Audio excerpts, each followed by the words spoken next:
Pronto, Estados Unidos podría comenzar a bombardear con drones a México. Una intervención militar en México es algo que sigue siendo una posibilidad, está sobre la mesa. También nos quieren colocar como si nosotros defendiéramos a los cárteles de la droga o a la delincuencia organizada. En México eso es colaboración y coordinación, nunca subordinación, no injerencismo y menos invasión. Estados Unidos invadirá México. Abrazos, no balazos. Ese fue el lema del anterior gobierno, en el cual se buscó no entrar de forma frontal contra el crimen organizado, y esto fue aplaudido por unos, criticado por otros. Sin embargo, no podemos olvidar y dejar pasar por alto que esto a su vez propició que las organizaciones criminales en el último sexenio crecieran como nunca lo habían hecho. Y es que esto no es un tema menor. De hecho, el crimen organizado y la venta de sustancias ilícitas en México no es algo en el cual solamente es un puñado de personas que están sembrando alguna sustancia ilícita y la venden, sino que ahora ya son organizaciones criminales de talla mundial con presencia en más de 100 países. Sin embargo, este crecimiento se vio reflejado en el aumento de las ganancias para sus arcas. Sin embargo, curiosamente, esto empataba paralelamente con un Estados Unidos debilitado económicamente, un Estados Unidos que nunca en su historia había debido tanto dinero, ya que según cifras de algunos portales como por ejemplo Expansión, la deuda de los Estados Unidos en el año de 2024 alcanzó su máximo histórico, ubicándose en 34.5 billones de dólares. De hecho, para que te des una idea, esto sería, si lo ponemos en comparativa con la economía de México, sería toda la economía de México 19 veces. Incluso es superior a todo el Producto Interno Bruto de los Estados Unidos, la máxima potencia económica del mundo. Para que te des una idea, la economía de Estados Unidos ronda los 28.5 billones de dólares. No obstante, tiene una deuda de 34.5 billones. Tú te estarás preguntando, ¿de qué me estás hablando? ¿Qué tiene que ver esto de Estados Unidos con las sustancias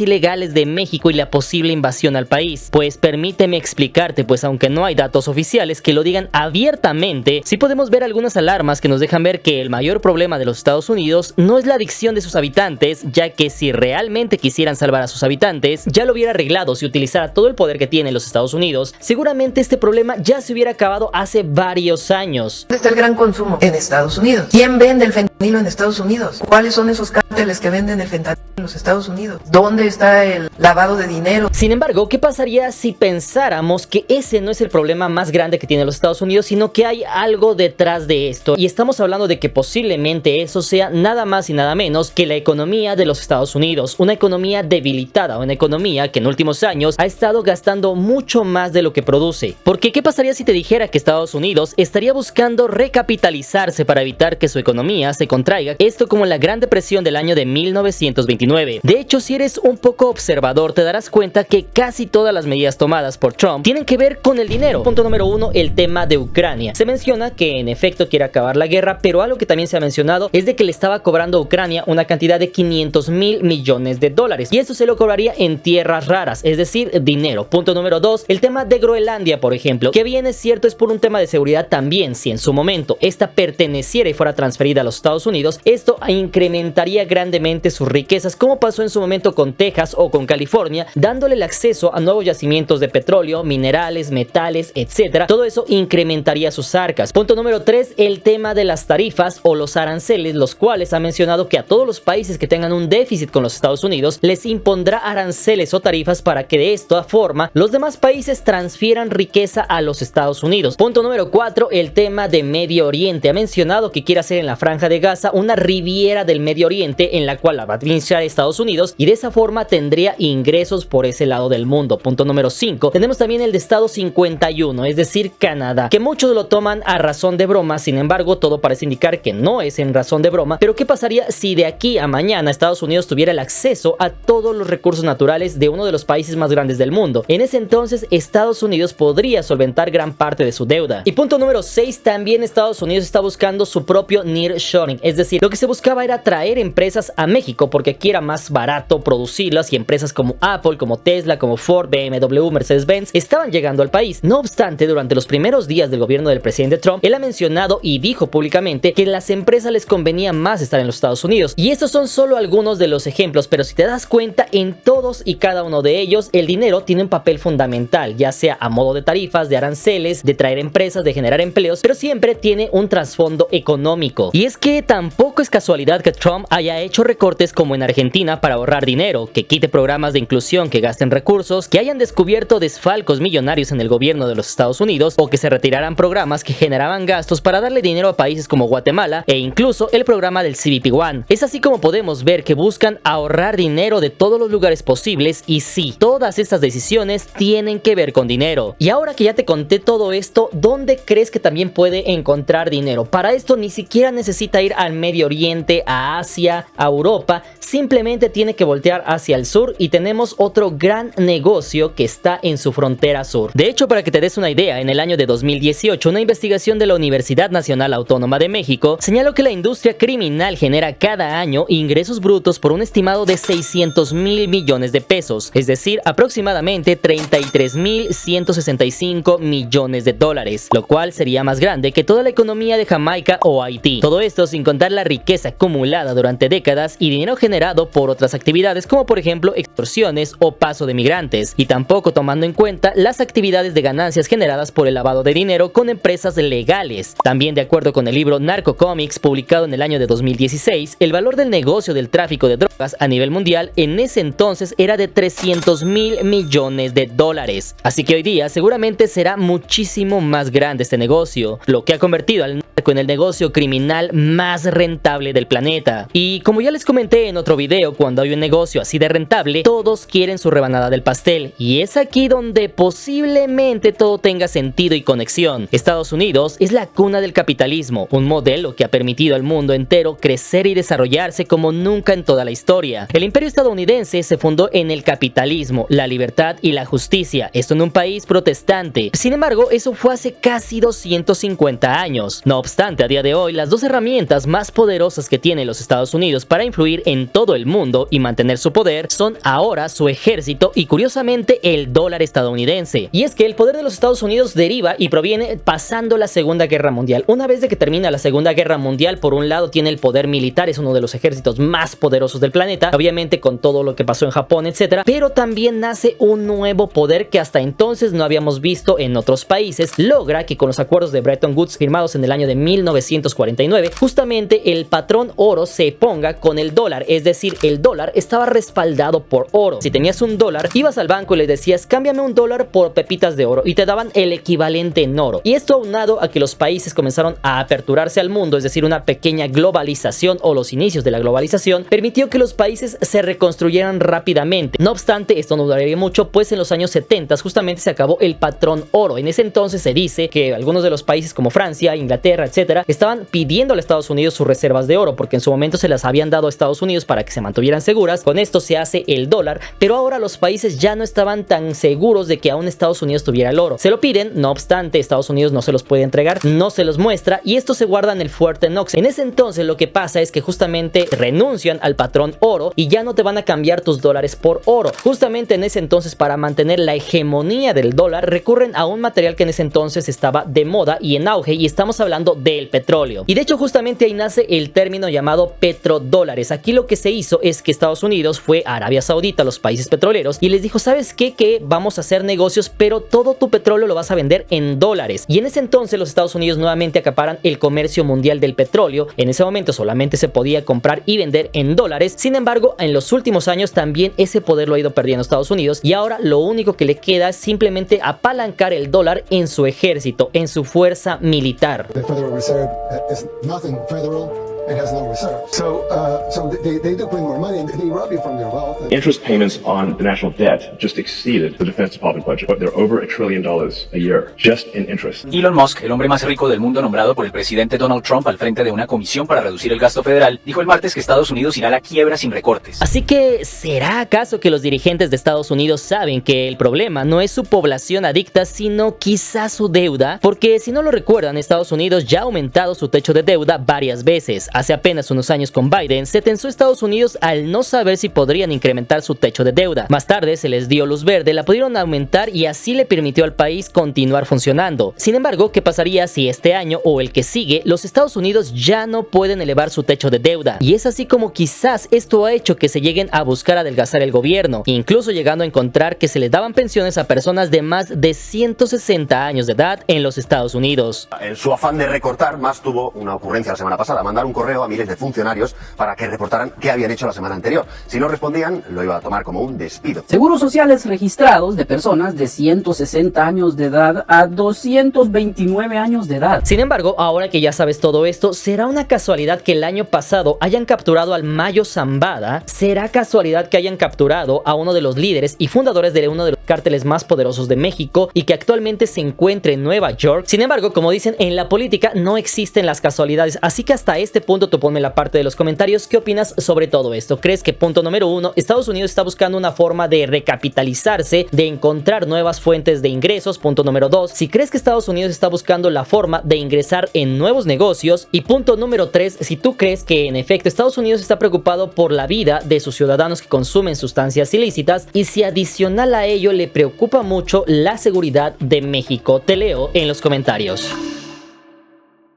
Número 2, ¿Estados Unidos invadirá México? En los últimos días hemos visto una serie de videos en los cuales se menciona precisamente eso, alertando a la población de que los Estados Unidos se están preparando para una invasión a gran escala en México, como no la vemos de hecho desde el año de 1846, justamente cuando perdimos la mitad del territorio. Y es que derivado de esto, evidentemente los mexicanos tenemos eso en el recuerdo, que Estados Unidos en su momento nos quitó la mitad del territorio y ahora cuando pasa cualquier cosa sentimos que nos va a volver a pasar lo mismo. Y esto alienta que se creen videos justamente como estos. En el gobierno de Trump no han dejado de ponerlo claro. Una intervención militar en México es algo que sigue siendo una posibilidad. Está sobre la mesa, que lo están analizando. Pronto, Estados Unidos podría comenzar a bombardear con drones a México y otros países en Latinoamérica. Sin embargo, vamos paso a paso, porque nunca antes se había presentado un escenario donde México estuviera contra la espada y la pared como en esta ocasión. Hoy día el gobierno de México tiene por un lado al país más poderoso del mundo, los Estados Unidos, pero por otro lado tiene una de las organizaciones criminales más poderosas del planeta, con presencia en más de 100 países según la DEA, con miles de personas a su servicio, con socios de diferentes países y con una cantidad enorme de dinero suficiente para sobornar y comprar toda clase de cosas. Y es así como justamente en unas horas conoceremos lo que va a estar pasando con este tema. Sin embargo, por lo pronto el presidente Trump ya ha mencionado que no está contento con México ni con Canadá. On all goods coming from China because of the fact that they're sending fentanyl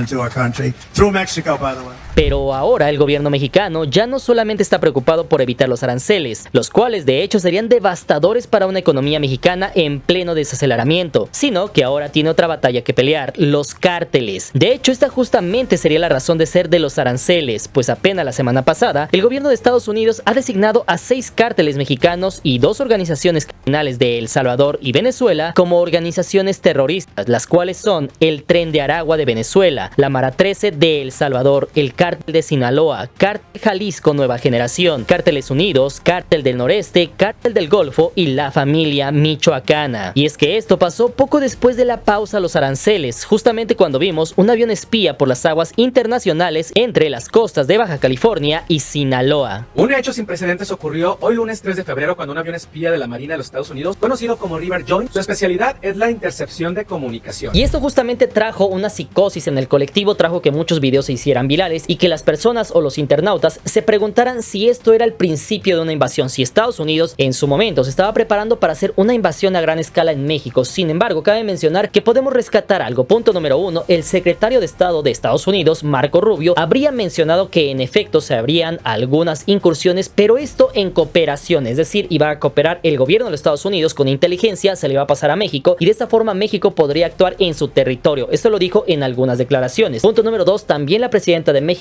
dijo prácticamente lo mismo. Nosotros estamos dispuestos a trabajar con los Estados Unidos, pero en cooperación, siempre y cuando se respete la soberanía de nuestro país. Es que nosotros no negociamos la soberanía, como lo dije ayer. Esta no puede ser una oportunidad por parte de Estados Unidos para invadir nuestra soberanía. Así que contestando rápidamente a las 2 preguntas más importantes sobre si Estados Unidos nos impondrá aranceles y si busca invadir México como en el año de 1846, de hecho es imposible decir exactamente qué pasará, porque hoy nos pueden decir algo pero mañana nos dirán otra cosa, como pasó con los aranceles del 25% al acero, una vez de que el presidente Trump habría dicho que no tendríamos aranceles durante 30 días. Los aranceles de Estados Unidos contra México y Canadá van en serio y entrarán en vigor el 4 de marzo, así lo advirtió el presidente Donald Trump. Así que todo esto parece indicar explicar que es una moneda de cambio, además de un instrumento de presión del gobierno estadounidense para obtener otras cosas que quiere aún más. Y hablando precisamente de una invasión a México, es lo mismo. Es imposible conocer el futuro, pero podemos darnos una idea al recordar tres cosas muy importantes, con las cuales podríamos responder esta pregunta. Punto número 1, una guerra es muy cara. De hecho, uno de los motivos de esta deuda es precisamente que Estados Unidos ha participado en guerras con países como Irak o Afganistán. De hecho, todos sabemos que aún con todo su poderío estadounidense, en ninguno de estos dos conflictos Estados Unidos salió como el gran ganador, sino con una victoria a medias. De hecho, por ponerte un ejemplo, Irak tiene una población de 45 millones de habitantes y un PIB de 250 mil millones de dólares. Con todo y eso, Estados Unidos no tuvo una victoria aplastante y rotunda en ese país. Ahora, por el lado de México, la situación es aún más compleja. México tiene una población de 130 millones de habitantes más 40 millones en los Estados Unidos, es decir, casi 4 veces más población, y también tiene un PIB de 1.85 billones de dólares, es decir, casi 8 veces más grande que Irak. Y aunque estamos conscientes como mexicanos que el ejército estadounidense es muchísimo más poderoso que el mexicano, quizás la pregunta más importante sería si le conviene a Estados Unidos buscar un conflicto con su propio vecino. ¿Sería capaz Estados Unidos de vencer completamente a México en una guerra de guerrillas o una guerra de desgaste? Todo eso sin contar que los Estados Unidos tienen varios enemigos como China o Rusia que solamente están buscando una oportunidad para tener a México de su lado y de esa forma garantizar que Estados Unidos se debilite mediante México, esto apoyándolo como lo hicieron con Ucrania. Y por otro lado, también hablar de que México pueda vencer a Estados Unidos suena muy complicado, pero también en la vida real es muy complicado que Estados Unidos venza fácilmente a México. Todo esto sin tener un daño colateral, aún más con su cercanía, y déjame decirte que eso lo sabe Estados Unidos. Si realmente quisieran invadirnos, eso lo hubieran hecho cuando tenían una posición de poder al término de la Segunda Guerra Mundial. Sin embargo, no lo hicieron, e incluso el secretario de Estado Marco Rubio ha hablado de una cooperación con México.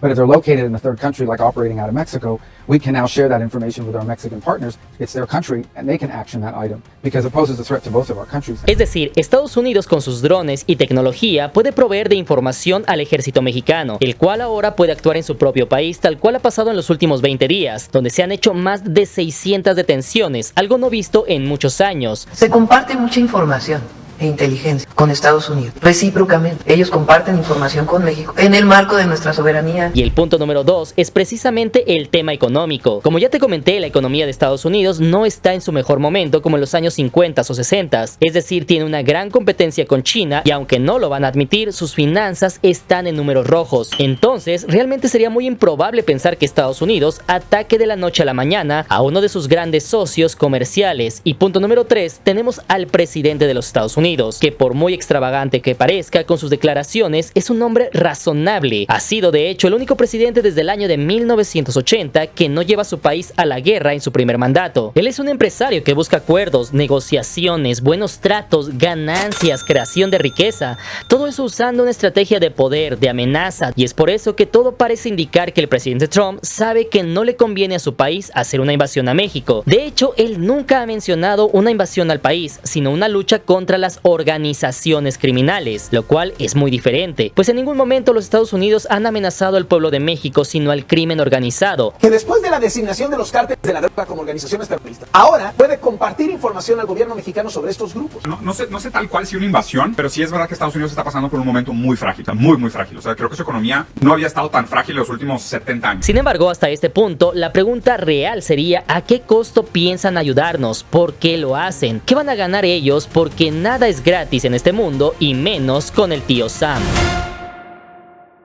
Número 3. Jaque mate a la reina. También nos quieren colocar como si nosotros defendiéramos a los cárteles de la droga o a la delincuencia organizada. Ahora bien, volviendo al tema del Mayo Zambada, todo esto comenzó de hecho el 25 de julio del año de 2024. Y es que de hecho este es un tema heredado de la anterior administración. De hecho, justamente él mencionó que era ilegal habérselo llevado a los Estados Unidos. Todo esto porque se mencionaba en muchas redes sociales, aún no se sabe exactamente la verdad, pero se mencionaba que él fue llevado por engaños, en otras ocasiones se decía que fue raptado, y en fin, no se terminaban de poner de acuerdo cómo había sido. De hecho, justamente esto pasó y México ni siquiera se había enterado. Y es que derivado de esto son sonaron dos términos muy famosos. El primero sería repatriación y el segundo sería extradición. Estas palabras de hecho tienen significados diferentes. Por un lado, la deportación o repatriación significa solicitar que se envíe el sujeto a su país de origen, mientras que el término de extradición es cuando un país hace entrega de un sujeto a otro país que quiere juzgarlo por delitos cometidos en ese país. En el caso de la extradición se busca un acuerdo entre ambos países para ver quién se lo queda para juzgarlo. Sin embargo, aquí el problema es que esto ya no se puede aplicar porque el Mayo, al ser llevado ya sea contra su voluntad, con engaños o como haya sido, entró en territorio estadounidense sin papeles, por lo que curiosamente, si recuerdan, en últimos días se designó a todos los migrantes que ingresaban a los Estados Unidos de forma ilegal como criminales, por lo que ya desde ahí puede ser detenido en territorio estadounidense, y una vez bajo ese supuesto, también se le sumarían los cargos que tiene en los Estados Unidos contra él, y es justamente por eso que no se está solicitando una extradición sino una repatriación, es decir, que el gobierno de México abogue porque vuelva a este país, toda vez que el pasado 21 de febrero el Mayo Zambada envió una carta desde Nueva York al consulado mexicano solicitando al gobierno de México que pidan su repatriación a México, todo esto para llevar su proceso aquí, porque su detención fue irregular. Y es que aquí debo de hacer un paréntesis, porque el Mayo en una declaración mencionó que lo citó un hijo del Chapo para arreglar unas cosas. El confiado fue y una vez ahí lo sometieron, lo subieron a un avión y lo llevaron a Texas, y finalmente también agregó en su carta que fue enviada al consulado de México que en caso de no repatriar al Mayo, esto sentaría un precedente para que los Estados Unidos actúen de la misma forma con cualquier otro ciudadano mexicano, y que de no hacerlo se generaría un colapso en las relaciones bilaterales de ambos países. El Mayo ya empezó a negociar con Estados Unidos.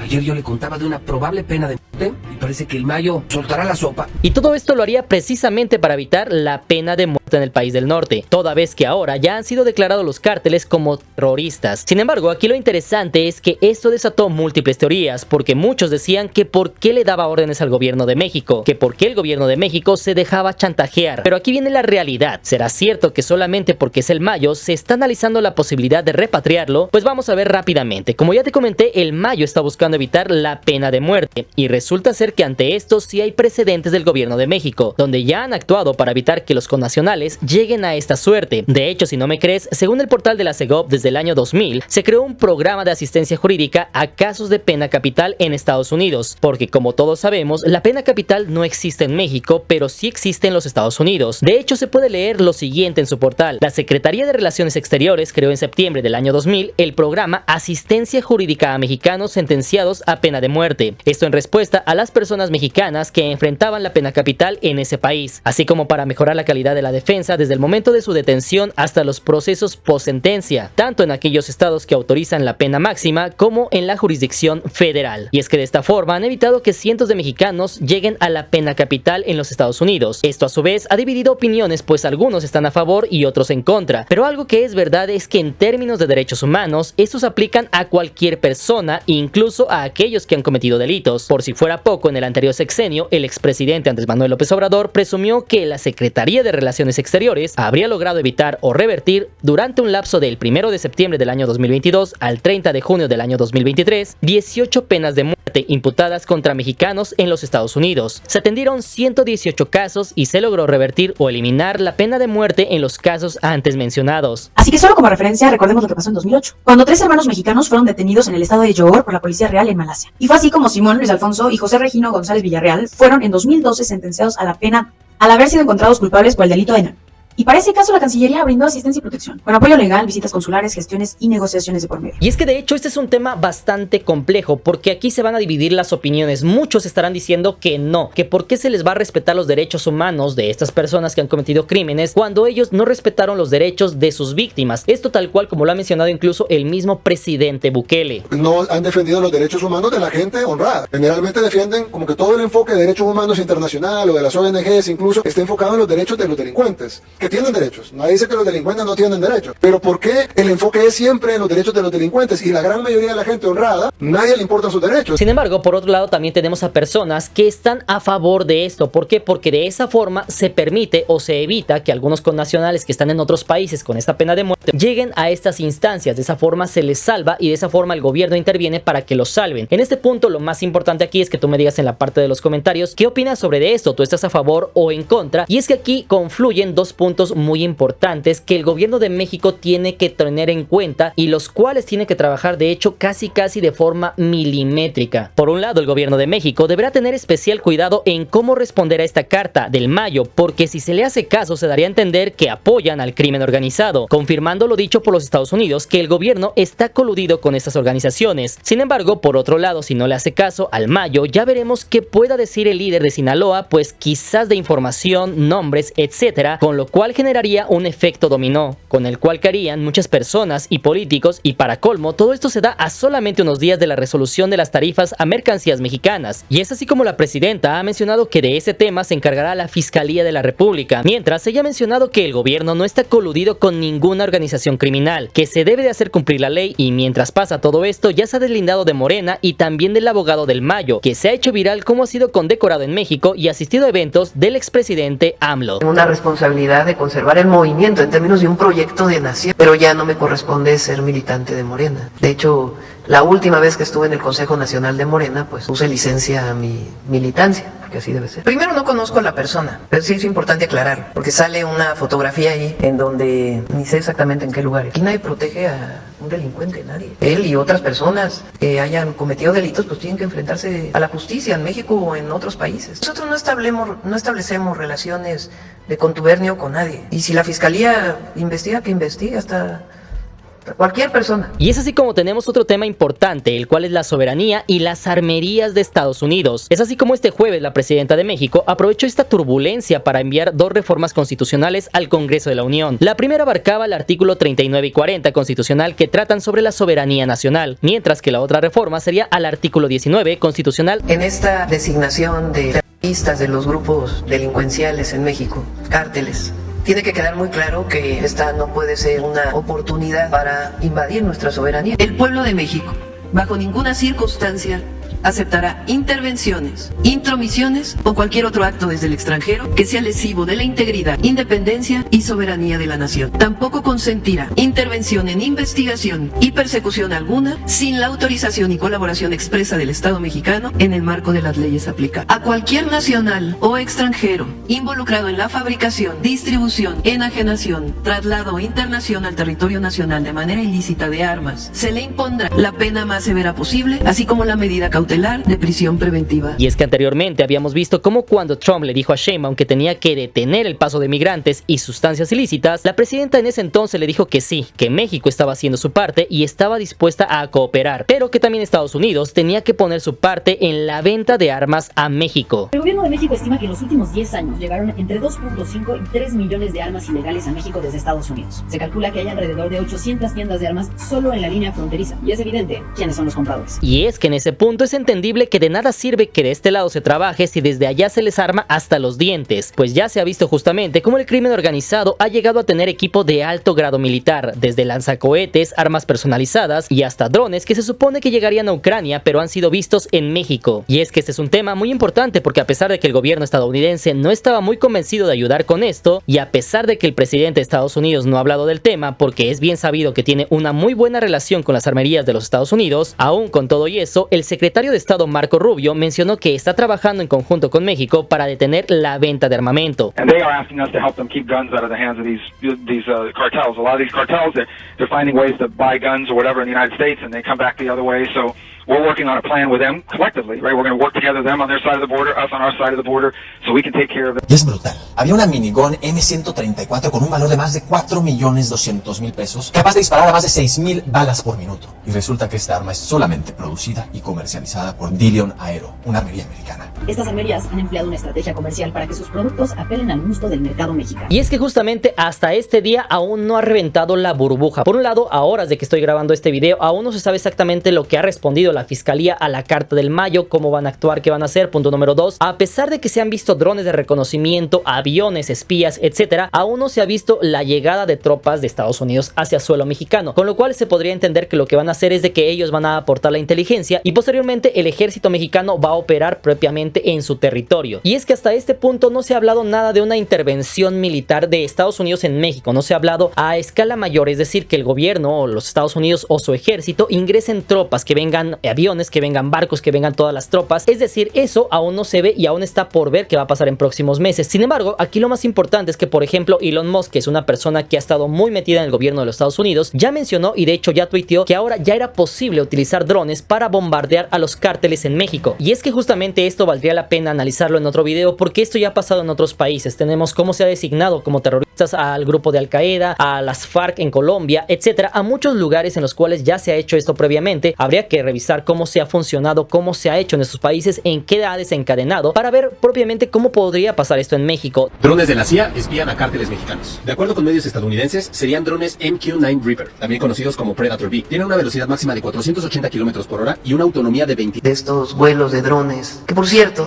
hay que decirlo, viene de una nota del New York Times y es parte de una colaboración y de una coordinación, en donde se comparte la información. Es el final de los grandes, de los megacarteles mexicanos. Estamos ante el inicio del final, el principio del fin. Y es que justamente algo que no podemos pasar por alto es que las relaciones entre Estados Unidos y México siguen intactas. Es decir, más allá de algunas declaraciones de repente que los aranceles o que esto o que el otro, el presidente Trump, aún con todo y eso, tiene una buena relación con la presidenta de México, o eso es lo que nos dan a entender, porque justamente hace apenas unos días el presidente Trump dijo, cuando nadie se lo estaba preguntando, mencionó justamente a la presidenta Sheinbaum y dijo que él justamente nunca aprende nada de nadie, pero que tuvo una llamada con la presidenta de México y en ese entonces el presidente de Estados Unidos le reclamó que porque México es un país productor y consumidor. Y en ese momento la presidenta de México le dijo, no, tal vez sí productores, pero consumidores aquí en México no somos. ¿Cómo que no? Pues ustedes, no, en México no somos consumidores. Pues entonces, ¿cómo le hacen? Bueno, es que nuestro país, es decir, México, somos personas muy educadas, somos personas que no lo consumimos, somos personas que estamos conscientes de los daños. Dice, pues es que en Estados Unidos también es un pueblo educado, es un pueblo que sabe. Dice, no, es que nosotros utilizamos campañas publicitarias, y en ese punto el presidente Trump utilizó esto para decir que posiblemente esto lo podría replicar en los Estados Unidos. And I thank you for that. You know, I make so many calls and I never learn anything from anybody. I know everything and I never learn anything from anybody. And I spoke to this woman. As soon as she said it, she didn't have to say exactly what. I said, exactly, what a great idea. De esa forma se puede ver que la relación entre México y Estados Unidos está normal, no se ha visto afectada por ningún punto. Así que respondiendo a la pregunta de una invasión, esto se ve muy improbable, aunque muy posiblemente sí haya incursiones de equipo militar, inteligencia de los Estados Unidos, todo esto en cooperación con el ejército de México. Sin embargo, hasta este punto del video, lo más importante es que tú me pongas en la parte de los comentarios qué opinas sobre este tema, a qué crees que se deba todo esto. ¿Crees que en efecto es por un tema económico que Estados Unidos está viendo la forma de llegar a nuevos mercados, de abrir nuevos negocios, de incursionar en nuevas oportunidades? Punto número 2, ¿tú qué opinas sobre el tema del mayo relacionado con el gobierno de México y con el gobierno de los Estados Unidos? ¿Qué crees que vaya a pasar en próximos días? Y punto número 3, si crees que finalmente esto lo que está provocando es que finalmente se vayan debilitando los cárteles de México. Sin embargo, hasta este punto tú ponme la parte de los comentarios qué opinas sobre todo esto. Si llegaste hasta este punto del video, te agradezco bastante. Síguenos en Instagram, estamos como Mr. Cracks. Les mando un fuerte abrazo. Recuerden que todos somos hermanos y nos vemos para la próxima. Buena vida. Chao.